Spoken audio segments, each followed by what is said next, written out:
Hey, everybody, and welcome to DBS Films Podcast. My name is Kellen, and with me, as always, my brother Brendan, and together we make movies with DBS Films. Today, we're going into the first part of our tips on marketing your indie film. So, in this first part, we're going to give you kind of an overview and what we see as the biggest obstacles, what your mindset should be, what your outlook would be. And then in part two, we're going to dive into detail about some of the specifics and tactics you can use to give your movie the best chance. As always, be sure to take a look at our Discord online. That is going to be the best place to get a hold of us, take a look at what we're doing, and also be part of our movies. Again, we make movies for our fans, with our fans. And if you're not in the Discord, you definitely are missing out. So, Brendan, I'm really excited for this one because I think this is actually the subject that's missed the most by indie filmmakers. I think it's something that, for one reason or the other, it's been completely discounted. And I think our mindset coming from the business aspect, we understand just how important marketing is. And, before we kind of hop in the details, do you just kind of want to get your opinion on the lacking of the marketing approach when it just comes to the entire process of the filmmaking industry? Yeah, and it's really not the filmmaking industry either. It's just pretty much all businesses. For whatever reason, a lot of people think that once they create a product or they create a film or they create a song or, they start a business that, people are just going to come to your business. And that's really not true. I've never really seen that. Yes, there are like one-hit wonders, but for the most part, the successful businesses, the successful films, and successful artists, they have marketing in mind as they're going through the whole process. They're creating and working on concepts that they know that they could sell, that people have genuine interest in. And, when they finally get it out to a marketplace, they have the ability to market it and, put it in front of people. And then that gets you to the point where, hey, if the thing that you've created is quality, people will tell other people, it'll start to spread, via word of mouth. And that's when, the ball really gets rolling. But the fact that you think that you can just create something and then people are just going to consume it and just watch it and, buy it without having marketing, built into it is just, it's false. I haven't seen anything like that. And if you even look at like Blair Witch Project, which is the indie darling, they had an unbelievable grassroots marketing campaign where they went around to film festivals and put up flyers and posters and created this whole lore, with like missing actor posters from the actual actors in the movie. And they did such a good job that people thought the movie was a documentary. So, when you look at that and you look at the success of a lot of these indie films, they may have not done paid marketing, but they've done, a lot of marketing. If you go back and look at it, whether it's grassroots or just word of mouth or just pretty much hustling to get the movie viewed and, word of mouth starting to spread. Yeah, it really is something where any success story is going to have some sort of marketing. That's usually the thing that kicks it off. It's the thing that gets you up there. Again, very rarely do you just find a product just on the merits of it of itself. It gets to a status where it can be self-sustaining like that. So, having a business mindset, I think that really is something that it allows you to identify it, but it also is something, I think what you see with like filmmakers is they don't even really have it in mind. I feel like even business owners are like, okay, well, we got to do some marketing or get the word out there. But I think there's just a misconception coming specifically in this industry a little bit more. Again, I completely agree that a lot of businesses fail to market as much as they possibly can. But it seems that almost the end goal was getting the movie done. And the next question will kind of go into like how the whole landscape has shifted. But just in your experience, because it is something I think the biggest reason for failure that I see from indie filmmakers, and again, probably for most businesses as well, is that they just do not have marketing in mind anywhere near as much as they should, let alone at all sometimes. Yeah, I think it comes back from the Hollywood model where everyone thinks that, someone's going to come in and save them and, give them a ton of money to make the movie. And once they make the movie, they're done, and the distribution companies will handle the marketing and, theatrical release stuff. And that's fine if you're in the indie, or if you're in the Hollywood system and you're hired to make a movie and that is your only job, then yes, that is correct. If you're an indie filmmaker, we've talked about it a lot before, you are wearing multiple hats and you have to be involved in the entire process from concept creation all the way down to distribution and marketing your movie. You don't just get to make an indie movie and be like, all right, that's it, I've made it, and then quit. And I think Kel's right. I see a lot of indie filmmakers do this, and then they hand it off to a distribution company thinking that the distribution company is going to handle the marketing for them. And some distribution companies do, but you're going to have to pay for that. You're going to pay for it in a front loaded marketing fee that's going to be very difficult for you to recover. So and it's still, you just can't stop marketing. Like I just don't think you're able to do that. And I think it's just going to be detrimental to your film. And you still have to be focused on the next one too. And you have to market yourself. You have to go to film festivals and market yourself. You have to contact people to show them the product that you just created. I think, yes, if you're in the Hollywood system, then maybe that works. But even if you're in the Hollywood system, the film industry is so fragile. You're only as good as your last movie. And I guarantee you, Christopher Nolan and a lot of those other guys, the directors that are up and coming are, going to be marketing themselves as well. I don't think this ever stops. So if you have in your head that you can just create a film and just relax and all these people are going to come to you for your next movie, I'm sorry to say, but that's a tough situation to put yourself in. It's incredibly critical that you understand that, because I think that's just the most typical route that I've seen personally. And, I scour the internet and other podcasts for any information when it comes to making movies. And, typically it's like the film fest route where someone will discover you. And then from there, you have the opportunities and whatnot. But I think, this leads really well into the next thing that I think all filmmakers need to understand is the landscape has shifted.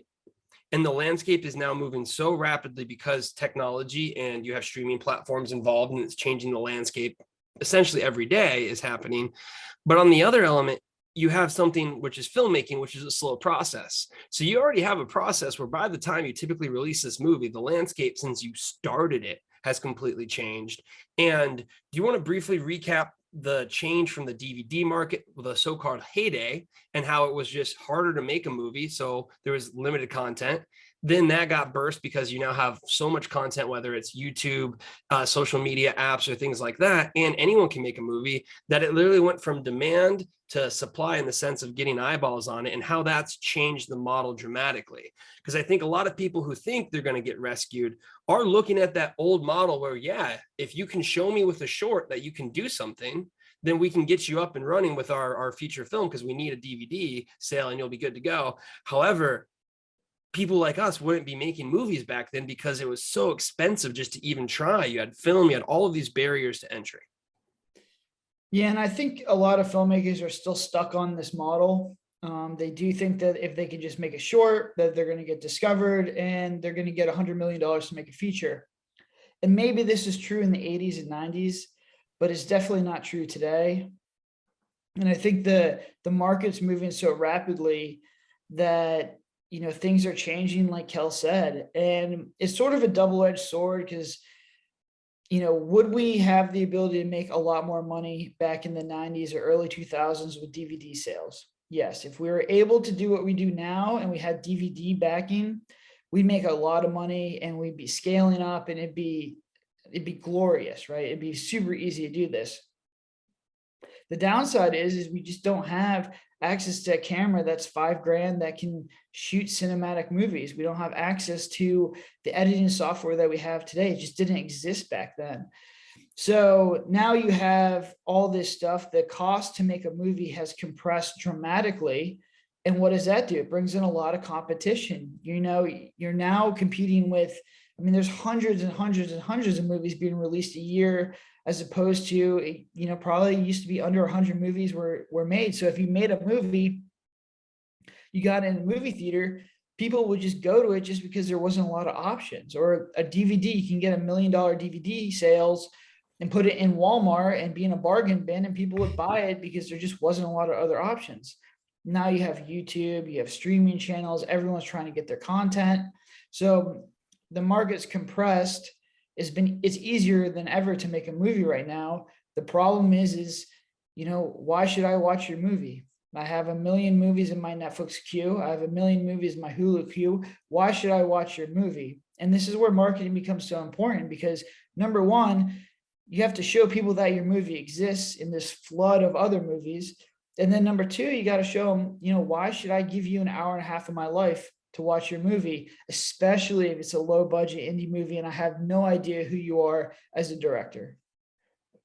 I mean, it really is the truth now in the sense that it's a new game. It's a new atmosphere. Again, you still have a Hollywood system to some degree, but there's pros and cons with that. But you also have, hundreds of thousands of people vying in for that. So the opportunity is so low. I think now it's never been easier to be an indie filmmaker, like you said. I just think it's going to require a lot more efforts in a lot of different areas. And I'd like to kind of, sum up what our marketing approach looks like, just because I think, again, this is probably gonna be the most ideal situation in the, advancement of any indie filmmaker out there. But I would say our idea is, again, scale up when it comes to your experience. These movies are experience. Use every single movie as a learning lesson, especially in marketing. And now more than ever, focus on having it generate your community. So I think instead of, hey, let me spend all this money on a short or a feature to put it in a film festival, it would be better to almost do what's free. How can I get something up there? And how can I almost start building my community? Because we'll talk about it later on. But nowadays, if you look at it, communities are the most powerful things. It's shifting when you, even with music or anything like that, it's about connecting with your fans and having that connectability. But what would you say is DBS overall marketing approach when it comes to, where we started, where we're at now, and just moving forward? And what would you recommend an indie filmmaker? Well, I'd recommend it to, make as many movies for as cheap as possible so that you can learn number one, how to make a movie, how to write a screenplay, and then just, is the movie marketable? Like, do people have a genuine interest in this movie? Because I see it all the time. People will spend $100,000, $200,000 to make a movie that they like, right? And the problem with that is, yes, you made a movie that you like and you may enjoy it. A lot of people do not like what you like. One of my mottos for my other business is, you are not your audience. I am not my audience. The stuff that I like, a lot of other people don't like. And you have to keep that in mind, right? And I think the highest form of filmmaking is to take that concept that you want to make, but make sure that a lot of other people like it as well. So you're taking an idea that is easy to widely market, and then you're kind of making it your own. You're putting your own little flavor and your own little flair on it. So that way you kind of win. You're making a move that you want to make, but there's a built-in audience that, when you go to market this, that people are going to like it and enjoy it and want to buy it. And like Kel said, they want to become part of your community. And really the way you kind of figure that out is by making a whole bunch of little movies and seeing which ones do well. We know that people like the Haunted in the Murder House and the Haunted in the Suicide House. So we always have that to fall back on. The Morgan Estate did really well. We could easily make another movie of that. And the Shapeshifter, this is one that I really like this movie as far as like an overall concept. And I'm really hoping that a lot of people like it too, so that we can do a 2.0 version of it. If the Shapeshifter movie is a little bit more difficult to market and it's a little bit more difficult to push, and not a lot of people like that concept, then it's like, okay, well, we made this movie, we learned from it, we can make another one. We just won't do another Shapeshifter movie in the future. I didn't break the bank. We made it for a really low price. And then we just kind of move on. But if you're trying to put all your eggs in one basket and try and figure out if people like your movie, you got to do a lot of market data and a lot of market research in there, because I have a background in marketing, and it's still extremely difficult for me to tell you, what movies are going to sell better than other ones. Sometimes it's just hit or miss, but you've really got to have that idea and that focus in mind, from start to finish. Yeah, I mean, it's something, and again, perfect segue into this next, topic that I was going to hop into, is really the best way to set your entire film up for marketing is from the very beginning with the idea. And I think one of the other most vicious things I see in indie filmmaking, in the sense of just shooting yourself in the foot. Anytime I hear someone says, "Oh, I got an idea," that idea is probably not going to be a good movie. And I don't mean that in the sense the idea is bad. I don't mean that in the sense that it wouldn't be something that's, unique and good for them and artistic. I just mean I got an idea typically leads in, I have something that I like that I've been working on for a while, and I've fallen in love with it. And now I'm going to continue to do this, and I'm not going to look outside. And I think that is by far the worst way to start, because if you literally begin by doing something that you really find fascinating and it's something you're holding on to and you're not looking at other ideas, to me, you've already have the blinders on. And I feel like so many indie filmmakers out there, they'll spend years and years and years on a single idea, when instead they could look at ways to do something now and work up to the idea. We have tons of ideas. I have tons of ideas that I absolutely love, ideas that are great. I personally don't like found footage movies. I think they're just not something good.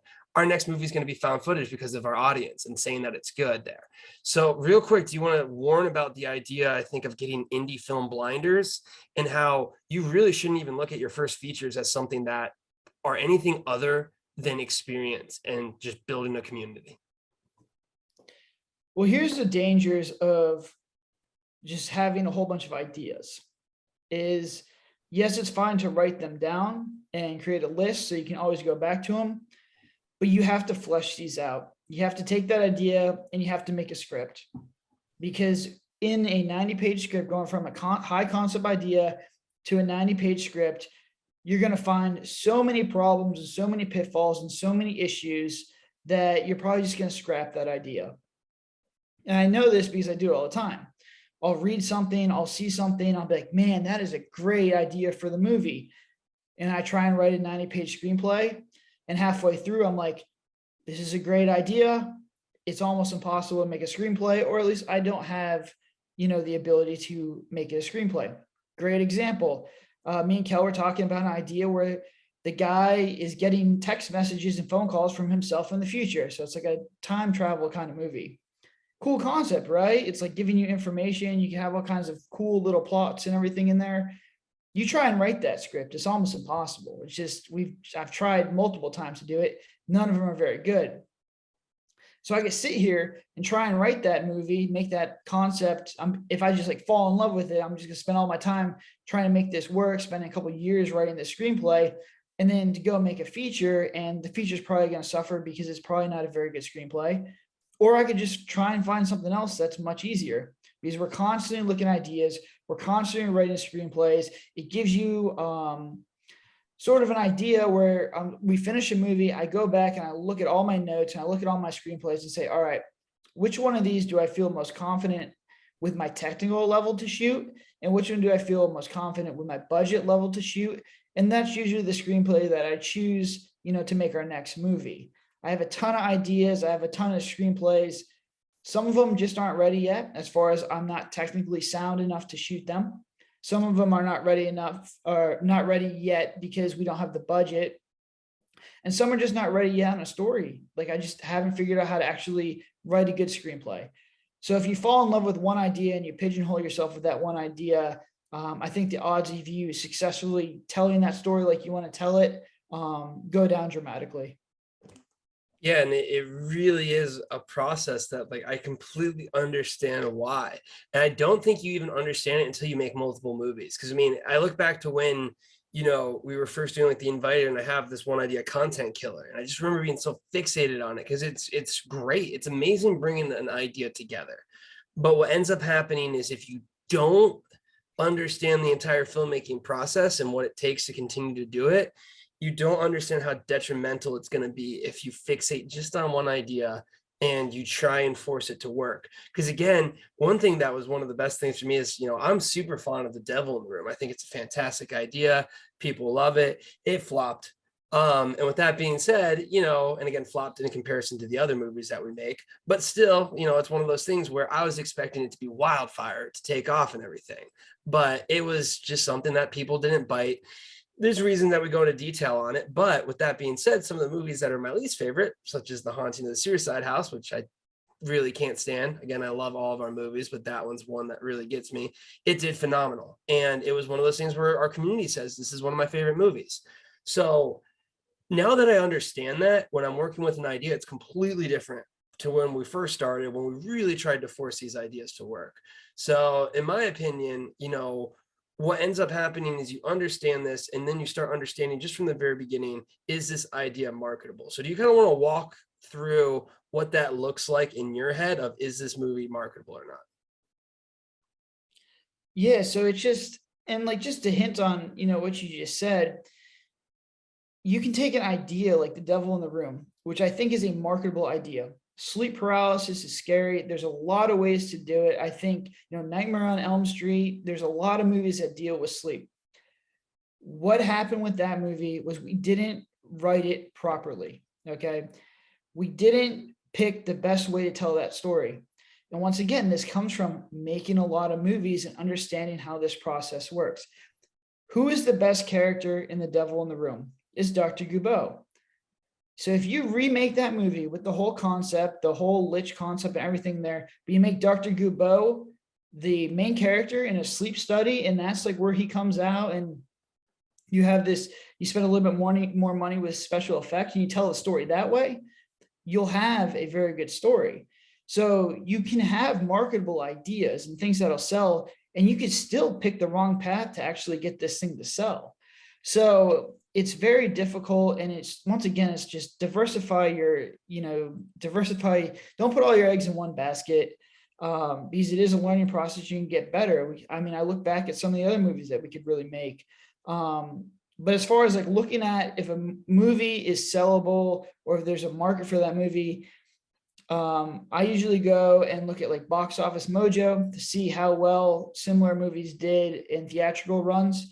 Like Girl in Cabin 13, I knew it'd sell because there's strangers, there's funny games, there's a whole bunch of in home invasion movies that are super popular. Hush was another one that's super popular. So I knew already that people are drawn to that kind of movie.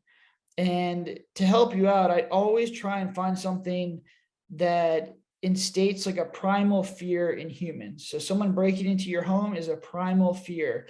Losing a child, when we do a publishing, in my publishing business, we do a lot of child abduction stuff. Losing a child is a primal fear. For me, clowns, primal fear. So just try and figure out like what people are really afraid of. And this is if you're doing horror movies, but if you're not, just take a look at some of the streaming charts on Netflix. There's a lot of services out there that scrape APIs and will give you the data that you want. But, it's always concerning when I'm thinking about doing a concept and I go online and start Googling and I try and see like revenue metrics or sales metrics for some of these movies. And there's just not a lot of data out there, or there's not a lot of movies in the same concept or realm. Yes, that might mean that your movie is very unique and special, but most likely it means if someone hasn't done it before, there's a reason they haven't done that movie, and it's just, there's no audience for it. Yeah, I do think it is something where, until you get that experience, until you get that understanding, it's really hard to even understand just how much you can miss an idea there. And I think one of the good places to start, and one of the ways that we always look at starting it, and one of the reasons we're kind of a little iffy on the shapeshifter to some degree, is a great way to know if an idea sells is see if someone's done it before. And this is also something that I feel like happens a lot in the filmmaking industry, more so than a lot of other industries, or a lot of creative arts.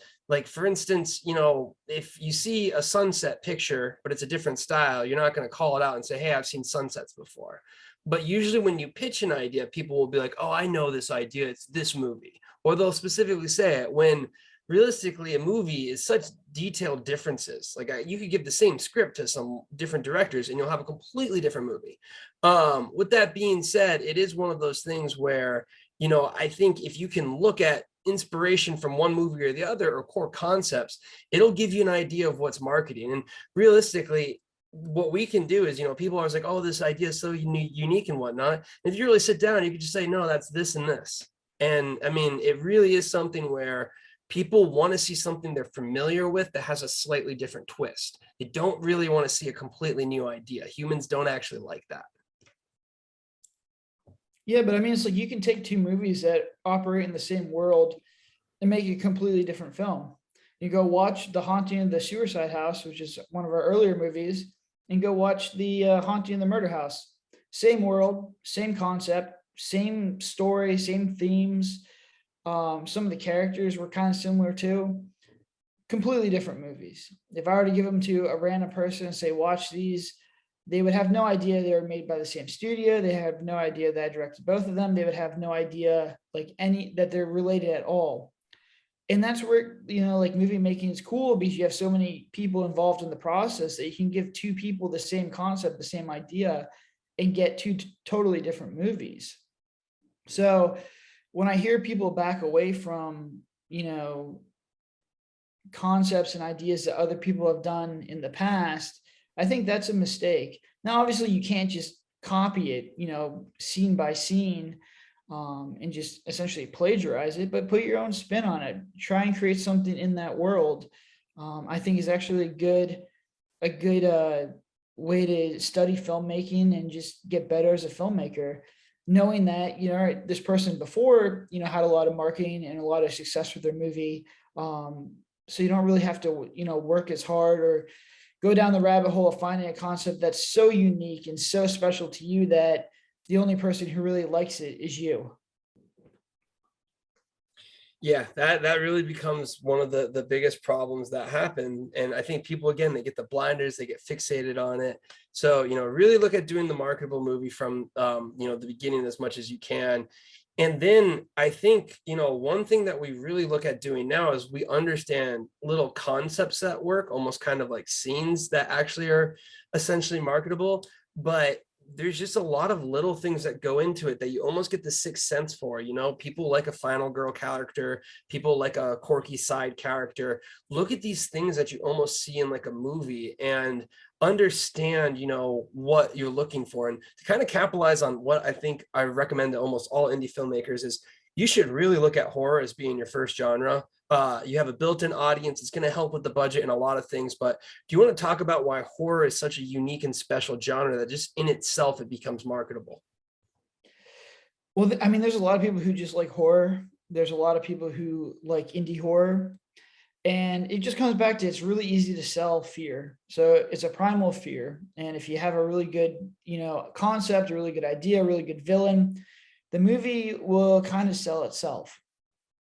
There's a reason that, some of the most highly profitable movies have been horror.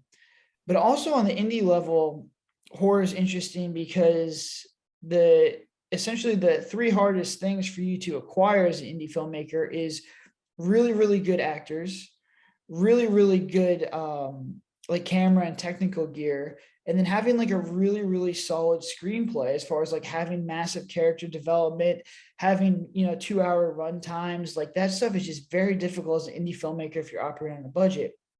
Horror, you really only need to be an hour 15, hour 20s, and people want to get in, get out, and pacing is the most important thing for your movie. As far as a screenplay goes, like I said before, it's operated on primal fear. If you have a good villain, if you have a good situation, the audience in horror cares more about the situation than they really do about the characters and the character development. Do we try our best to develop these characters and give them, backstory and good lines and stuff? Yes. But if you happen to miss on that, which is very, very difficult stuff for an indie filmmaker and beginner screenplay writer to actually achieve, if you miss on that stuff, the audience is more forgiving. And then it gets back to the equipment and the ability to actually shoot these things. A lot of indie horror is just grittier. They forgive like shaky camera. Like just look at found footage; it's all over the place, and people still like it because they're as long as you keep them in the world, you keep them entertained in the world, they're happy. And also with acting, this it's a popular trope with horror movies that the acting is kind of cheesy. Um, they don't horror audience members once again just care about the world. They don't really care if you have A-list stars or these crazy good actors like you would need in like a romance movie or a drama. You really have to have the star power to push it when you get to like the distribution phase. For horror movies, literally anyone could be a horror actor. The audience really doesn't care as long as they feel that the fear that the actors are portraying is genuine, they're happy with the performance of the actors. Yeah, and then also I think another thing that I want to talk about with the horror genre is just in its nature alone, it typically is a better paced movie. I think one of the biggest things that we talk about with marketability in the sense of continuing to watch it and just getting a positive reaction, you always need to have those upbeats and those downbeats in a movie.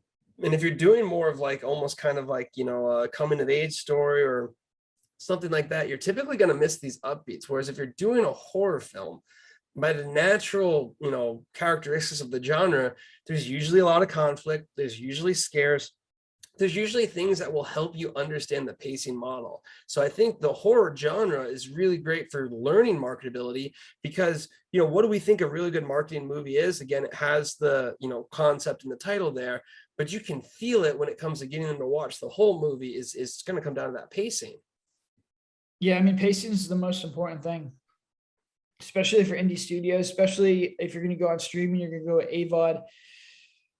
Companies only care if they're going to start to watch your movie. If a company is going to pay money to put your movie on Facebook ads or Google ads and drive traffic to their website to show your movie, they want to be sure that the audience member is going to watch your movie from when they first started all the way to the end. And if people are going to drop off, Amazon, for example, will just bury your movie. They don't care. If you don't have a good watch through, you're going to get pennies and they're going to put the movie where no one can really see it. So pacing with horror movies is great because you can rely on the scares, the scares are pretty much up to you in pre-production. If you're doing a romance movie, so much is built on the chemistry and just the push-pull nature of that movie that you really have to rely on the actors and, the tone and the scene and the lighting and everything. There's just so many more variables for that. Comedy, even more. Like, I can't even imagine trying to write a comedy because it's like, how do you know these jokes are going to hit? What's funny in my head, what's funny in screenplays versus how it comes out on, camera is just could be completely different. If you miss a couple of jokes or your characters aren't relatable, then people are going to turn your movie off. With at least horror, you can turn the lights off, you can have a scary villain, and you can kind of pace these things, put a scare every 8 minutes, and you just have a much better shot to succeed.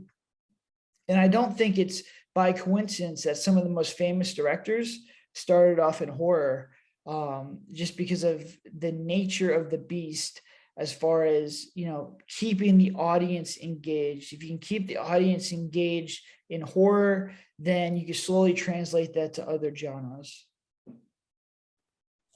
It really is something where it's like a training ground to some degree. I think it allows you to ease into this process as one most affordable as possible, but also when it comes to just the experience and marketability and pacing, it really kind of gives you that full gambit of what you need to do to be a successful filmmaker.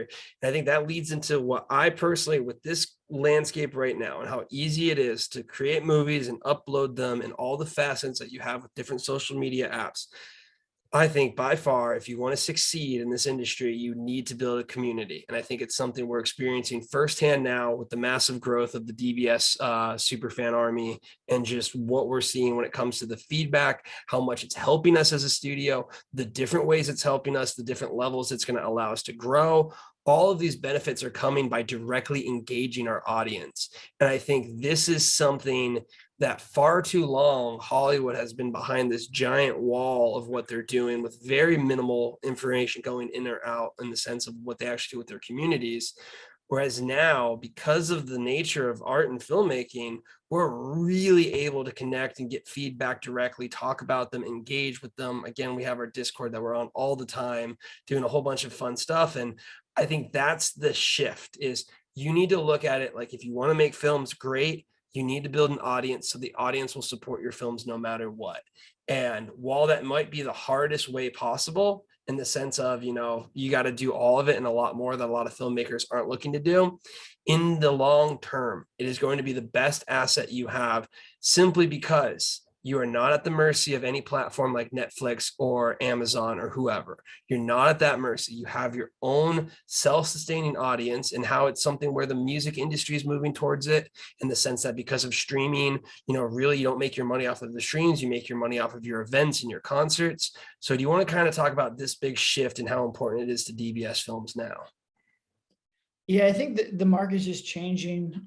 Before, like we talked about in the DVD heyday, essentially your marketing was you could just put a movie poster up and have your movie play in the theater, and people who wanted to go to movie theaters would see your movie.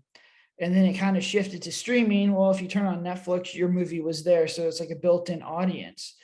Now there's just so much content that really you have to, figure out a way to, get eyeballs on your movie without the help of the platforms. The platforms have just kind of turned into just a marketplace. Um, there's no guarantee, even if you get a Netflix deal, there's no guarantee that people are going to watch your movie on Netflix. There's just so much stuff out there. And I think that the smart studios are the ones collecting email addresses, the ones that are, building Instagram followers, that are working with, social media on TikTok, so that when they do have a movie release, they can get eyeballs on it immediately. And that's all good and fine, but I think that model is honestly dying too.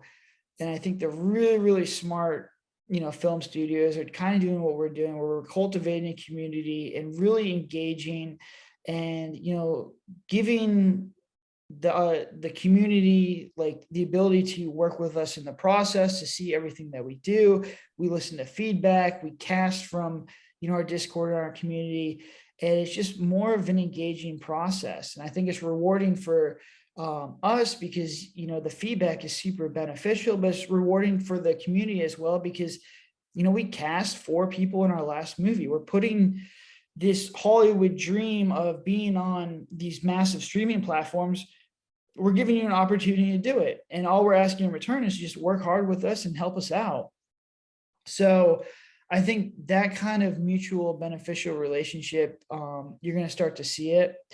The only studio right now that I see really cultivating an audience would be our buddies at A24. And even then, they really only do, Instagram and social media contacts, and they get email addresses. So they're just kind of scratching the surface, where I think you can go a lot deeper. And yes, it is more work. It's very difficult to do this. But I think if you can build a community, I think it's going to be the most valuable asset you can do. And, we're coming up on releasing the Murder House, and we're coming up on releasing the Into the Woods, back on the old Into the Woods on other platforms. And, we're working on new stuff, just on the tech side of stuff, to really cultivate and build this community and keep the community interested in what we're trying to do. And if you don't have that mindset, a community first mindset, then you may see success, but I don't think your long-term success is as guaranteed as you think it is. Yeah, it really is something you have to be nimble and you have to be adapting.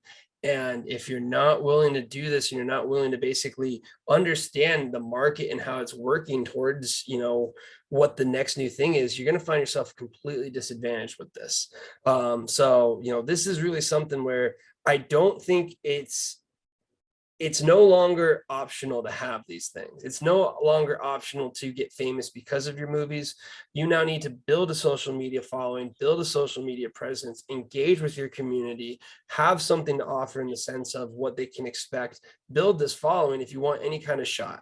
If you want to go to Hollywood and get into those systems, yes, you can. But again, I think the people who work best in Hollywood, they have, again, they got lucky in their opportunities, but they're not the ones that are able to express themselves freely as much as, you would think. So they're still under the form of Hollywood. And you hear people, talking all the time about, hey, these aren't the ideas I want to do. So if you really want to come at this as a true independent filmmaker, you need to understand that the best thing you can do is form a community, form a following of people who like your style, who like your types of movies, and understand that you need to put just as much effort, if not more effort, into your marketing.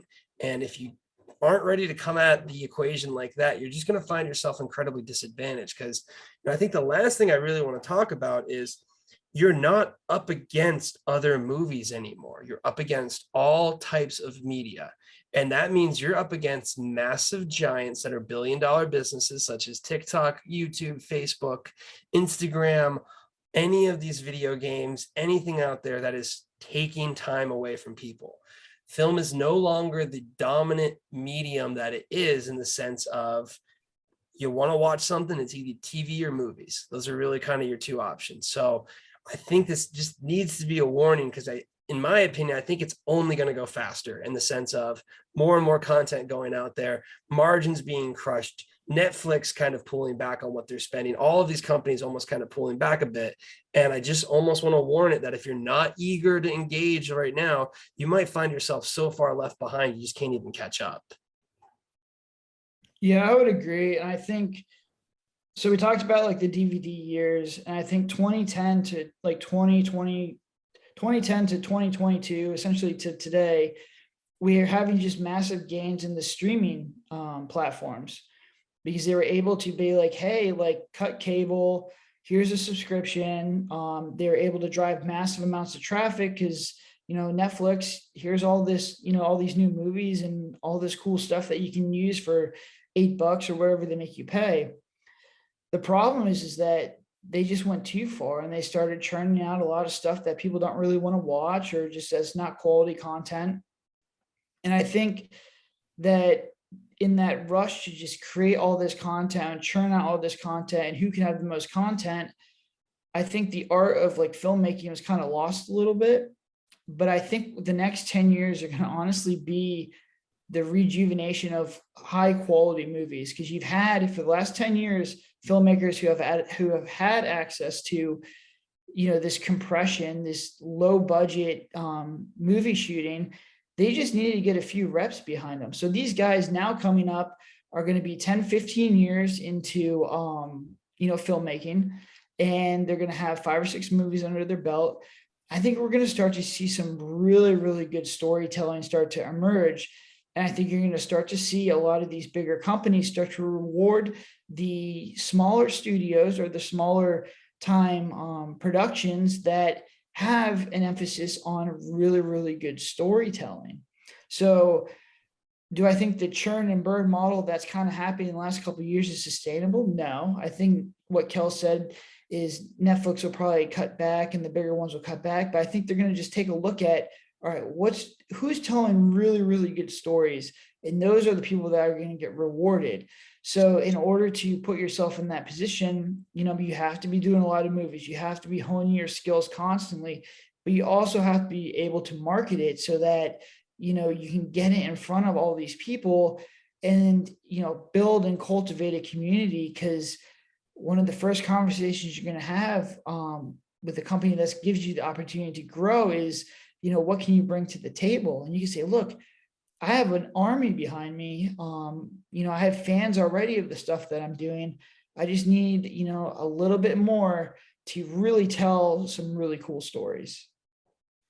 Yeah, you really do. And I think, again, on the other scale of it, I think the people that really embrace it are going to be the ones that are rewarded. I always look towards now people who are like content creators and YouTubers. I think they're the ones that are kind of leading the business side of it. And I think once it kind of gets democratized enough so that like people can do what we're doing on a larger scale in the sense of filmmaking, I think you are going to see like a real wave of new filmmakers kind of being able to get instant access there. And it's almost like more and more walls are tumbling down, but as that allows more people into it, it's going to open up more opportunities for competition. And that's just the nature of it. So, is there any last few things that you'd mention just on the overall when it comes to marketing or recommendations? I really do think, honestly, if you want to do this full time, it's got to almost be a 50-50 split, if not more, in the sense that, you have a limited time filmmaking and being on set and doing all these things, but you can constantly be marketing. Just to give you guys an idea, I do probably like 3 to 4 hours of live streams on a daily basis on TikTok. And the reason for it is because I can directly talk to people who are our audience and get them to watch our movies and support us as a film company. And if you're not willing to take advantage of that access that we have now, then you're just going to lose out to people like us who are going to do it. Yeah. And, as a filmmaker, Obviously keeping budgets low. We do keep money set aside for marketing, but that might not be an option for a lot of filmmakers. There's a lot of stuff you can do out there for free. I mean, you do not think that for 1 second that you need to have a ten to $20,000 marketing budget to really push this stuff. There's forums, there's social media, there's TikTok, there's a lot of stuff that you can be doing, going on different people's podcasts, talking about your movie. Um, there's a lot of people, who are interested in this kind of stuff. And you don't need to do paid advertising to get eyeballs on your stuff or to start building a community. So, if that's your goal where it's like, hey, I don't want to do this because I can't, because I don't have $20,000 to spend, goes back to, the Blair Witch. That was just a grassroots marketing campaign that they did, and it kind of blew up. And there's all kinds of stories like that, that you'll see, and you just have to be creative. Once again, to be a filmmaker, you have to be creative in the story, writing process. You have to be creative on set. You have to be creative in editing, and you have to be very creative in marketing as well. It's just full on creativity all the way through the process.